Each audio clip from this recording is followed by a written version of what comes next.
फिर देले सबला है नेवता, विनोद संग मंजू के बिहाव है ना। फिर देले सबला है नेवता, विनोद संग मंजू के बिहाव है ना। मड़वा गड़े है पटेल पारा, सबला नेवता हे झारा झारा। तुहर अगोरा में पटेल परिवार हा। 3 फरवरी के चुरमाटी संगमा तेल हल्दी चढ़ाना है जी।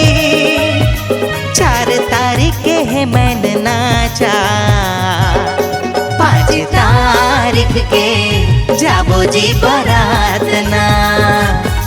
ढालम गाँव ले लिम दरहा गाँव ना। धूम मचाबो विनोद के बारात माँ। 6 तारीख के वधु प्रवेश और प्रीति भोज में आना है। 11 बजे सबला आना है, स्वादिष्ट भोजन पाना है। विनोद मंजूला बढ़िया आशीष दे के जाना है।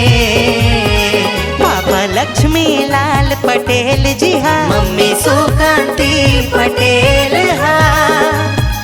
विनती करत है बारंबारा, सबला नेवता हे झारा झारा।